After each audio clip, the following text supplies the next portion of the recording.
Welcome back to the Deep Dive. Today, we are tackling one of the biggest requests we get from you, our listeners. Yep. You want the fastest route to high-value practical knowledge. So we're diving deep into everyday psychological shortcuts. These are the latest findings, the little behavioral facts you can start using right away. To instantly improve your mood, your relationships, your focus, all of it. That's the whole idea. We've sifted through a ton of studies to get past the abstract theories. Right. We're focusing purely on things you can do today. Think of them as like cognitive levers. You pull the lever, you see a shift. I like that. So for our approach today, we're starting inward. How things like sound and light can literally rewire your brain. And then we'll move outward. Straight into relationship hacks. The little tricks that can boost your social influence and rapport. So let's get into it. Yeah. Okay, let's start with something we all have access to. Music. Right? We all get that music changes our mood. Sad song, you feel sad. Yeah. But the research we found suggests it's much more than that. It is. It's this idea of a perceptual expectation filter.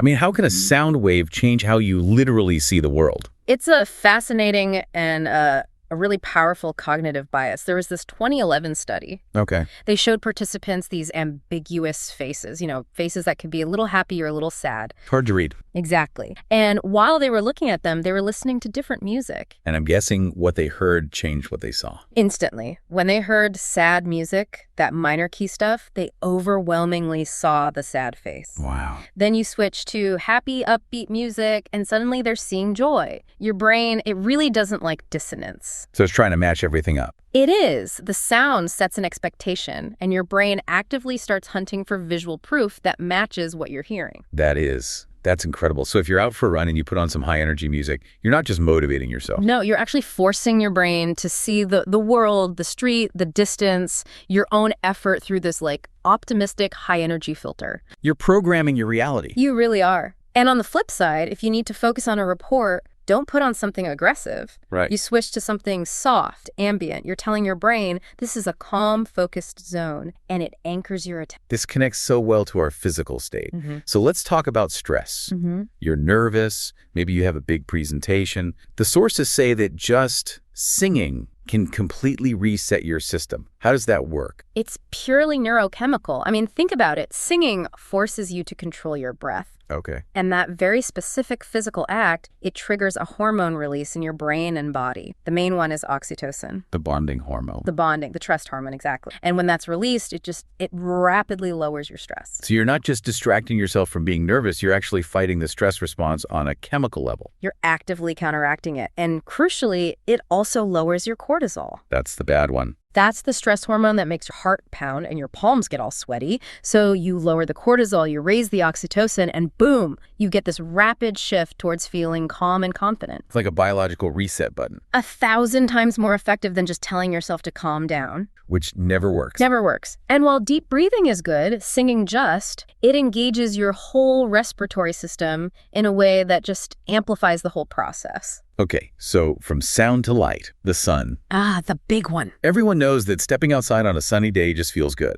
But what's the actual science behind that? It really comes down to vitamin D. When we get sun exposure, our body produces it, and it's way more than just a vitamin. It acts like a hormone. A mood regulator. It's a crucial mood regulator, yeah. It helps trigger the release of those feel-good hormones in your brain, and that stabilizes your emotional baseline. And the global data on this is pretty stark, right?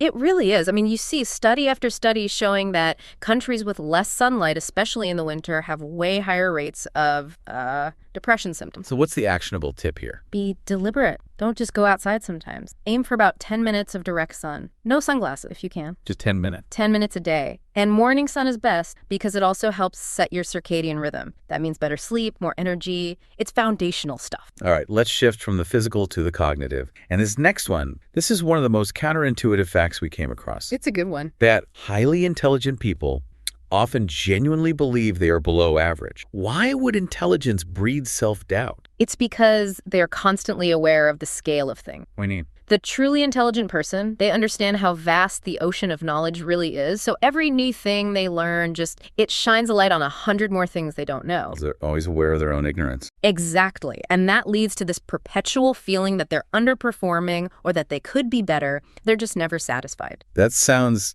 honestly kind of exhausting. It can be, but it's also the engine of progress. And the research shows this stark contrast with people of, say, more average intelligence. Who often think they're amazing. They often have what's called illusory superiority. They consistently think they're much better than they are. That need to show off how smart you are is often just a cover. This totally explains that friend we all have, the one who gets an A on the test, but spends the whole week saying, I'm going to fail, I didn't study. Yes. That friend genuinely believes they could have done better, even when they're at the top. That dissatisfaction is actually a key marker of high intelligence. It's what keeps them learning. That is a powerful idea. Okay, let's use that to talk about the hardest cognitive challenge of all, building new habits. Yeah. So talk about the 21-day habit myth. It's everywhere, and it's it's just wrong. You get to day 22, it's still hard, and you feel like a failure. Because the goalpost was in the wrong place to begin with. The neurophysiological research is so clear on this. So what's the real number? To really form a solid, unconscious habit, it takes about 66 days. 66? Wow.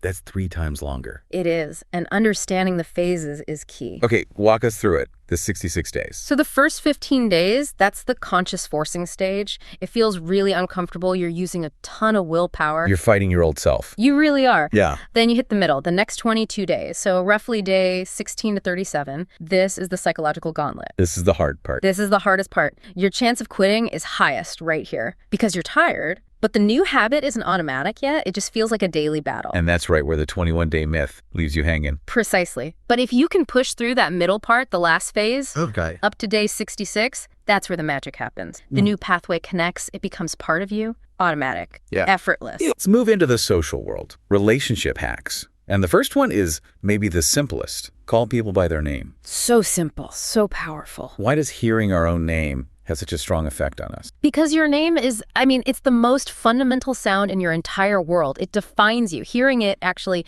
activates a reward center in your brain. It's literally a favorite song. It really is. And so when you use someone's name, not like over and over, but just naturally. Right, not like a used car salesman. No, exactly. But when you use it intentionally, they feel seen, they feel important. And the opposite is true too. Forgetting a name feels like a real insult. Okay, so from talking to not talking, the power of silence. This feels like a conversational magic trick.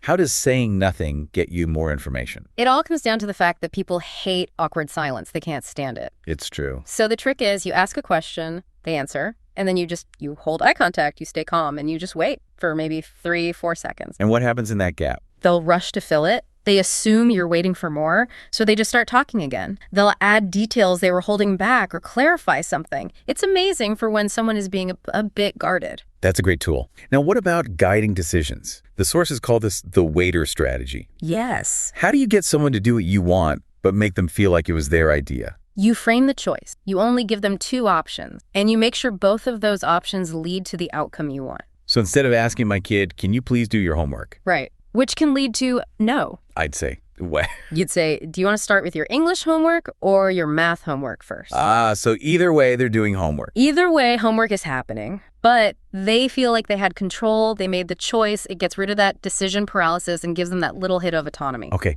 next up, making a great impression. The advice here is to talk about what they're passionate about. But, and this is the key, pretend you know less than you do. Right, play a little dumb. Why does that work so well? Because you're handing them the expert role. You're giving them the floor. By asking questions and showing real interest, you let them be the star. You make them feel smart and confident, and people love that. So instead of trying to impress them with what I know, you let them impress you, and they'll walk away from that conversation thinking you are brilliant. Because I make them feel good about themselves. Exactly. It reminds me of that quote from the Dalai Lama in the sources. Oh, yeah. When you talk, you only repeat what you already know. But if you listen, you can learn something. That's perfect. Okay, now for a really weird one. Eating stops conflict.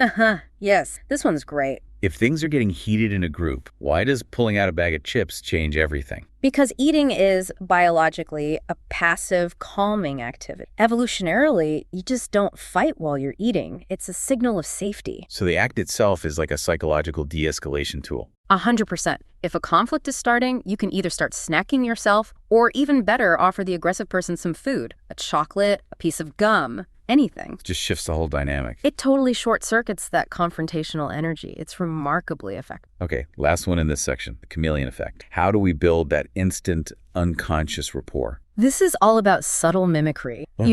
You lightly copy the other person's body language. or their verbal text. So if they lean in, I lean in a little. Little, yeah. Or if they use a certain word a lot, you might use it once in your response. The key is it has to be subtle. They can't know you're doing it. They cannot, but their unconscious mind picks up on it. It registers that you are similar, that you're in sync, and it creates this deep subconscious feeling of comfort and connection. They just feel like they like you and they won't know why. Let's wrap up with the ultimate cognitive reality check. And this one might change how you structure your entire workday. It should. Multitasking is a myth. It just is. So why do we all insist we can do it? Because our brains are incredibly good at faking it. We feel like we're multitasking, but what we're actually doing is attention switching. Rapidly switching back and forth. Incredibly rapidly. But the brain can only truly focus on one cognitively demanding thing at a time. So when you think you're writing an email and listening to a call, you're just doing both of them badly. Exactly. And that switching itself has a huge cognitive cost. Every time you switch, you lose a little focus, a little time.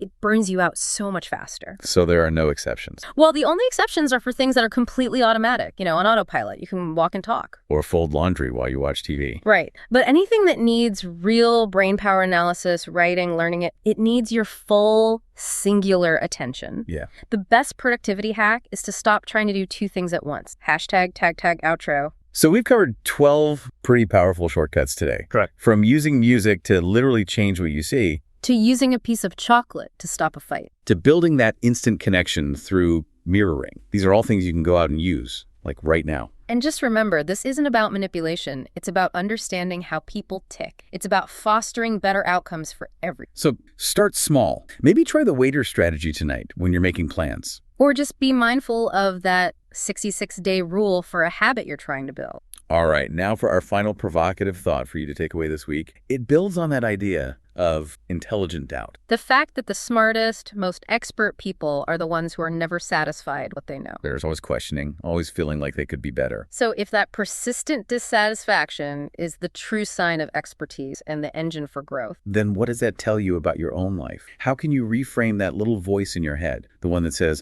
I don't know enough? How can you reframe that not as a weakness, but as your greatest strength, as the fuel for your own learning journey? That's the mindset we want you to try on this week. Just apply one of these ideas and see what happens. Thanks for diving deep with us. We'll see you next time.